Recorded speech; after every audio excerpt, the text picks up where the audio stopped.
Et bonjour tout le monde, on reprend notre aventure, notre petite histoire contée depuis le port de Vibo Valentia. Voilà, on est en train de refaire un peu tout le parcours, je pense.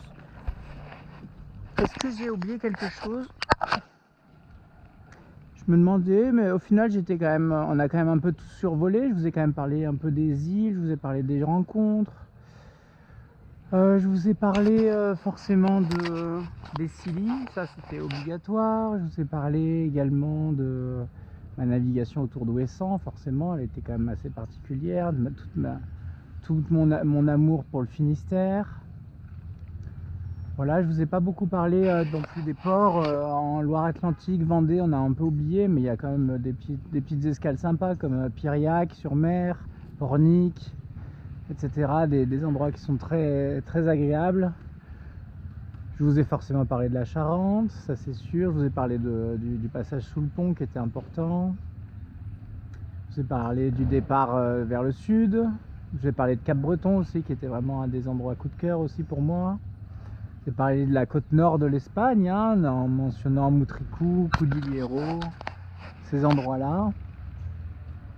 On a parlé du Portugal également, avec la Corogne en Espagne, puis après le Portugal avec les rias déjà de la Galice. On a parlé de la Galice avec toutes ces rias. On a parlé du Portugal avec Nazaré, avec Peniche, avec les Berlengas, je sais pas comment on dit. Voilà, donc je pense qu'on a été quand même assez exhaustif. On s'est retrouvé après au sud du Portugal, et puis là on a passé Gibraltar. Voilà, on est rentré dans Gibraltar et on arrive à l'Andalousie. Hop, Andalousie qui a un très joli pavillon.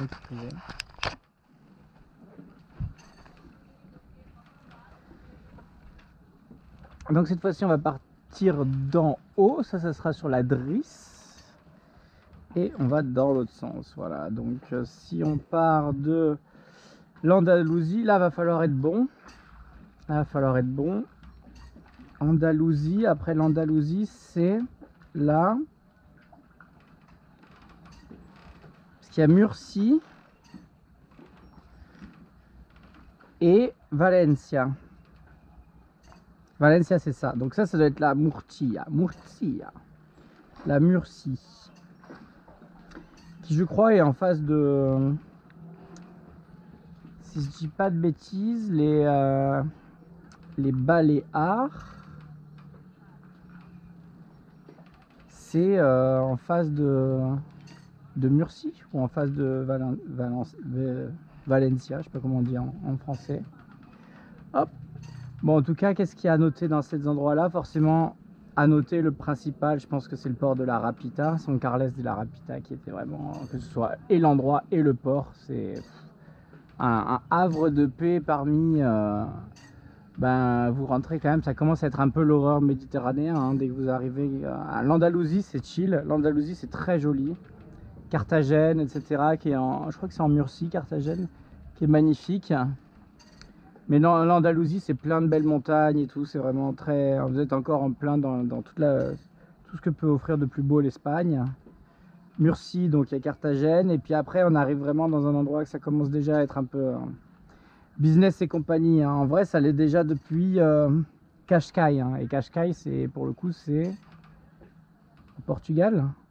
En tout cas, c'est côté Atlantique. Hein. Donc à partir de Cascais, ça commence déjà à être un peu ambiance et tarif à la méditerranéen, ce qui peut très vite surprendre, hein, je vous le dis. Voilà, je vous ai fait parler des superbes navigations en baie d'Audierne. Donc franchement, je pense pas avoir oublié grand chose. On a parlé des îles également. Donc voilà, que dire sur la suite? Là, on était guidé par le Ponente, si je dis pas de bêtises, ouais c'est ça, le Ponente, qui nous poussait direction plein est. Hein. Une fois rentré dans Gibraltar, on a longé toute la côte espagnole comme vous le voyez là. Là on arrive à Valencia. Hop. Puis là, c'est pas Cantabria, c'est quoi? C'est Catalogne. Catalogne. Là nous sommes en Catalogne. Oui c'est ça. Catalogne. Catalogne qui est quand même l'endroit où on va dire qui est peut-être le plus visité par les Français, parce que forcément le moins loin, etc. Il y a Barcelone et compagnie, donc tout le monde va un petit peu en Catalogne. Donc c'est possible que les Catalans, on ait un petit peu marre des Français aussi. Donc c'est pour ça que certains peuvent avoir un petit moins comprendre cette histoire de chaleur humaine dont je parle énormément depuis le début en Espagne, qui était vraiment un sans faute, un sans faute. Et la Catalogne, forcément, c'est un endroit très touristique, etc. Donc vous pouvez avoir peut-être un peu moins de chance. Mais personnellement, moi qui suis allé vraiment de l'intérieur, qui ai vécu de l'intérieur, justement, je m'attendais à voir est-ce qu'il y allait avoir un peu de... Est-ce que j'allais déchanter vers la fin et tout. Et finalement, franchement, les Espagnols, où qu'ils soient, ils sont adorables, trop gentils, trop sympas. Ils vous rendent service par altruisme pur. Ils demandent rien en retour. Ils font plus que ce que vous leur demandez. Enfin, c'est vraiment... Et je parle de choses pas forcément pour moi en tant que marin avec mon bateau et tout. Je parle vraiment de choses toutes simples, de trouver son chemin, etc. Moi, il y a des gens qui m'ont accompagné pendant un quart d'heure à pied pour m'emmener devant l'arrêt du bus pour pas que je me trompe, pour que je comprenne bien, quoi. Alors que, bon, il aurait pu m'expliquer, mais pour vous dire la gentillesse. Et le mec est reparti un quart d'heure après dans l'autre sens pour attendre quand même son autre bus. Enfin bref, une folie. Une folie, donc vraiment, l'Espagne, c'est un sans faute. Donc là, on mettra le drapeau français pour le coup. Puisque nous voici arrivés en Occitanie. Avant de parler de la France, on va quand même finir avec l'Espagne, puisqu'il y a quand même, une fois que vous avez passé Barcelone et Tutti Quanti, vous avez quand même Roses, Cadaqués, etc., qui sont quand même très sympas, très faciles d'accès pour... Enfin, pas très loin de la France en tout cas, donc pas facile d'accès parce qu'il y a le Cap Créus. Mais en tout cas, pas loin de la France, quoi. Donc pour le coup, c'est accessible en bateau. Il n'y a pas beaucoup de milles à faire pour y arriver, quoi. Voilà, donc c'est vrai que comme je disais, il y a beaucoup de Français qui du coup vont ça s'arrête uniquement en Catalogne. Bon, il y en a qui vont en Andalousie évidemment pour aller voir Séville et tout, Grenade, blablabla. Mais pour le coup, moi, ce que j'ai vraiment préféré, et bon, c'est toujours pareil, c'est toujours le cas, c'est vraiment l'intérieur des terres, j'ai pas connu, mais en tout cas les endroits plus reculés, comme typiquement comme peut l'être la Cantabrie ou l'Asturie ou la Galice ou des choses comme ça, quoi. Beaucoup moins visité et beaucoup plus authentique, forcément, de fait. Voilà, on arrive en Occitanie.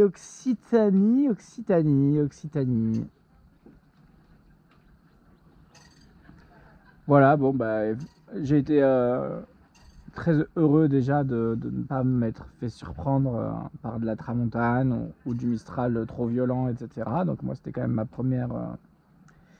première crainte. C'était vraiment cette fameuse tramontane que je connaissais depuis la terre et que je savais très violente, quoi. Donc elle a épargné ma petite Saori. On a même pu naviguer en hiver, je crois. Je crois que la navigation de comment ça s'appelle déjà, comment que ça s'appelle cet endroit? Il y avait Canet-en-Roussillon et au-dessus, c'est Gruissant, voilà, Gruissant. De Gruissant à Port-Camargue, je crois que je l'avais faite en hiver, cette nave. Pourtant, c'est pile en plein dans la, dans la trame. Et donc, il n'y avait pas de tram ce jour-là, ou très peu, et ça s'était très très bien passé. Donc, comme quoi, on peut naviguer quand même l'hiver en Méditerranée, même dans ce passage-là, qui est quand même un des couloirs de vent les plus violents de France. Voilà, je pense que je m'arrêterai là-dessus pour les explications sur l'Occitanie. J'ai pas eu que des bonnes expériences, des bons retours, etc. Bon, il y a des gens sympas, notamment les viewers, etc., que j'ai rencontrés, qui étaient très agréables. Mais en soi, en général, au niveau marin, j'ai beaucoup déchanté. Je m'attendais à me retrouver un peu à la maison et tout, et pouvoir me reposer sur des valeurs sûres. Et au final, je me rendais compte que j'étais bien mieux en Grèce, quoi. Bien mieux en Espagne, pardon, petit lapsus. Voilà, après on arrive évidemment en Provence. Ça c'est pavillon de la Provence. Là on est à la maison. Donc c'est à l'endroit où je suis né, dans les Bouches-du-Rhône. Et forcément, bah voilà, c'est un des premiers pavillons que j'ai acheté aussi. Et je suis content de tout le parcours qu'il a fait depuis. Voilà, bon, Provence, pas grand chose à dire, hein. On peut quand même parler du Frioul, hein, qui pour moi était une vraie découverte, que je connaissais, bon, de nom, de si, tout le monde connaît un peu le Frioul, quoi, dans le sud. Mais là, le fait d'y aller en bateau, l'accueil, la petite balade qu'on a fait ensemble, hein, je vous invite à regarder la vidéo sur le Frioul. Alors, il y a beaucoup de vent, vous m'excuserez, il y avait beaucoup de vent ce jour-là, et du coup, il y a des endroits où, avec les vents qui longent la falaise et tout, on s'en prend plein dans le micro de la caméra, donc on n'entend pas tout le temps, mais il y a des passages où on entend très bien, donc je vous invite quand même à regarder, quitte à zapper peut-être certains passages. Mais en grosso modo, on m'entend quand même, hein, donc c'est juste que c'est pas forcément très agréable. Mais c'est superbe, on voit toute la vue et tout. Je me fais attaquer par des goélands et tout, c'est très drôle. Donc c'est très bon souvenir. Et puis après tout l'archipel autour avec le Riou, Calzoregne, etc. Les calanques de Marseille. Tout ça, franchement, au final, la côte bleue aussi. On va reprendre les côtes justement. On va le revoir, on finira quand justement on y est là. On arrive à Nice, puisque ça c'est PACA. C'est le pavillon de PACA. J'ai pris des grosses régions pour pas tous les détailler. Donc là on arrive à PACA et PACA, bon, pour moi c'était vraiment le début de la grosse pollution en Méditerranée, etc. C'était vraiment un endroit où j'ai beaucoup déchanté également. C'est très triste de voir l'état de la mer à cet endroit-là notamment. Et vous me voyez, hein, je m'en plains régulièrement dans les vidéos, etc. Et c'est vrai que bon, la Côte d'Azur, je connaissais aussi depuis la Terre, quoi. Donc ça m'était quand même assez familier. Je savais où je mettais les pieds. Mais bon, c'est aussi moche de l'intérieur que de l'extérieur, quoi, je trouve, hein, personnellement. Et même au niveau, franchement, au niveau de nature, tout est super construit, etc. Et niveau méditerranéen, moi, pour avoir fait quand même beaucoup de la côte méditerranéenne là maintenant, c'est loin d'être les plus beaux endroits de Méditerranée, hein, loin de là. Hein. Ça ressemble beaucoup à la côte ligurienne, qui est loin d'être la plus belle, hein, donc, qui est sympa, mais qui est loin d'être l'endroit le plus sympa, que ce soit sur la côte espagnole et le sud de l'Italie. On a quand même des endroits qui sont bien plus sympas. Alors, je voulais prendre, avant de finir avec notre petit pavillon, avant de partir de France, j'ai récupéré un fichier avec toutes les côtes de France. Connaissez-vous les différentes côtes françaises? On sait, je vais regarder juste la batterie, 2 secondes. Ouais, c'est bon. On sait, vous connaissez tous, j'imagine, la côte d'Opale ou un truc comme ça. Je pense que c'est la plus connue. Bah, la côte d'Azur, en fait. Non, la côte d'Azur, c'est la plus connue, je pense. Est-ce qu'elle y est? Ouais, elle y est. Donc la côte d'Azur, vous connaissez tous. Pour certains, vous connaissez peut-être la côte d'Opale. Qu'est-ce qu'il y a d'autre de très connu? La côte de granit rose, évidemment. Donc ça, c'est dans la Manche. Et donc on va voir, parce qu'il y en a plein, et il y en a plein que je connaissais pas. Donc on va toutes les faire. En tout cas, celles que j'ai parcourues avec Saori. Donc on va pas du tout parler de toutes celles qui sont en Manche.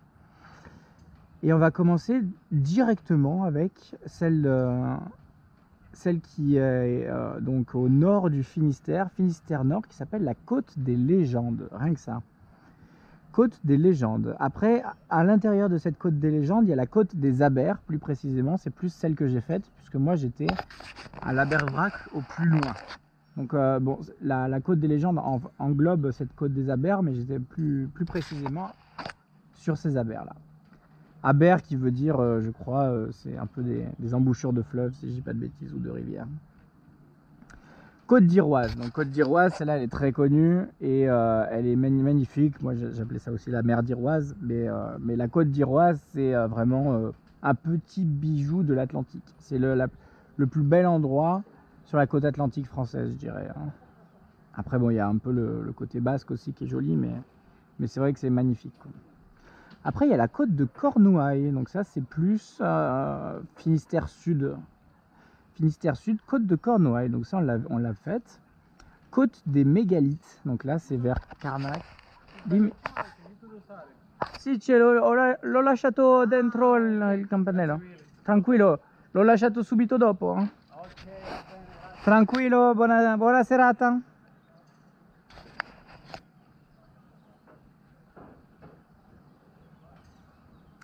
Alors, du coup, on continue.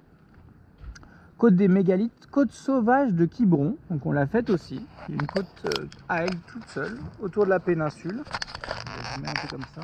Peut-être vous voyez la carte en même temps, je sais pas. Est-ce que je suis en luminosité max? Voilà, j'espère que vous voyez un peu quelque chose. Donc, côte de Cornouailles, côte des mégalithes, côte sauvage de Quiberon. Et puis après, la côte d'Amour. Côte d'Amour, c'est quoi? C'est Piriac? Non, c'est plus Piriac, c'est Pornic? Ou c'est Pornic et Piriac, je crois. Ouais, c'est ça. C'est Pornic, Pornichet, La Baule, Piriac, etc. Si je dis pas de bêtises. Après, nous avons la côte de Jade qui se trouve... Non, c'est la Pornic. Donc Pornic, c'est la côte de Jade et Piriac, c'est la côte d'Amour, si je dis pas de bêtises. Et avec après la péninsule de Noirmoutier qui se trouve juste là, avec l'île Dieu, et qui se trouve dans la côte de Lumière. Et on arrive dans la côte des Fleurs, un peu plus au sud. Là, c'est typiquement la Charente-Maritime. J'y ai vécu, enfin j'y étais chaque été de ma vie pendant toute ma vie, et j'ai jamais entendu parler de la côte des Fleurs. Je connaissais Oléron la Lumineuse, donc plus de sens avec la côte de Lumière. Mais côte des Fleurs, c'est la première fois que j'entends ça. Après, il y a la côte sauvage qui est un tout petit bout entre la Garonne et le sud de l'île d'Oléron. Parce que moi, je me rappelle, je sais que à Oléron, il y a toute la côté est qui est la côte qu'on appelle continentale, et la partie ouest qu'on appelle justement la côte sauvage. Mais elle en fait pas partie puisque nous, c'est la côte des Fleurs apparemment. En dessous, on a la côte de Beauté. Alors là, c'est uniquement Royan, quoi. Et un peu, enfin, c'est tout le nord de la Garonne, quoi. Par la suite, nous avons la côte d'Argent qui font donc toutes les Landes et qui finit par la côte basque. Et on continue. La côte Vermeille, c'est quand on rentre, on passe Cadaqués, on passe le Cap Créus qui est juste là. On rentre et c'est les premiers ports. Hein. Je pense que même, je pense que Saint-Gilles, non, c'est pas Saint-Gilles-Croix-de-Vie, c'est comment ça s'appelle? Saint-Canet-en-Roussillon. Je pense que c'est déjà dans la côte améthyste, avec Gruissant et tout. C'est vraiment le tout début. Il y a un port, la Port-Vendre, je crois que ça doit être dans la côte Vermeille. Du coup, comme je vous dis, Gruissant, etc. Après, côte Camarguaise qui est sauvage, mais au final un peu polluée, et puis assez construite au final pour un endroit sauvage. Qui est pas si sauvage que, pas si immaculé que ça, quoi, pour un endroit sauvage. La côte bleue, donc là on parle de justement toute cette belle zone jusqu'à Marseille, qui est très jolie pour le coup, la côte bleue. Après il n'y a rien, un trou. La côte des Morts, avec un AU, qui est donc de Toulon jusqu'à... C'est quoi, ça c'est Porquerolles. Donc ça doit être Saint-Trope. Du coup c'est jusqu'à avant Saint-Trope, quoi. Donc on parle dans la côte d'Azur, là c'est toutes des côtes qui font partie de la côte d'Azur. Donc côte des Morts, de Toulon, même avant, hein, avant Toulon jusqu'à avant Saint-Trope. Après la côte de l'Estérel qui est très jolie, qui est donc au pied de l'Estérel, qui est magnifique. Et la côte de la Riviera qui est le début de la Ligure, quoi, voilà. Qui est pas terrible, c'est Monaco, Nice, etc. Qui est un peu plus jolie, enfin franchement je suis pas très fan, quoi. Et la Côte d'Or, qu'est-ce que c'est que cette histoire? C'est le chocolat? Ah non, c'est carte d'or. Non, il y a Côte d'Or aussi, non? Je me rappelle plus. Le chocolat avec l'éléphant. Bref, donc il y a les Côtes d'Or ici en plein milieu. Je ne sais pas du tout ce que ça représente. Voilà, bah écoutez, hein, ça vous fait déjà un petit peu de... Si ça vous intéresse, vous tapez côte française Wikipédia et vous tombez sur cette image-là si vous voulez la retrouver. Vous savez comment exactement? Côte de France, voilà, Côte de France. Et c'est vrai que je me posais pas mal de questions. À chaque fois, j'entendais « Ah, t'es passé par la côte de Vermeil, ah, t'es passé par la côte... Ah, tu vas passer par-ci, etc. » Et au moins, maintenant, bah, je les visualise bien. Et puis, j'en ai découvert d'autres, comme la côte des Fleurs, par exemple. Voilà. Bon, bah écoutez, je vous laisse. On a fini avec le paysage français. Et puis, on va attaquer l'Italie. Voilà, on va finir sur l'Italie. Moi, je vous fais une petite pause entre deux pour que ce soit plus agréable à regarder. Et dès qu'on a fini, on met l'Italie en place et puis on hisse tous les pavillons. Je vous embrasse et je vous dis à tout de suite. Bye bye.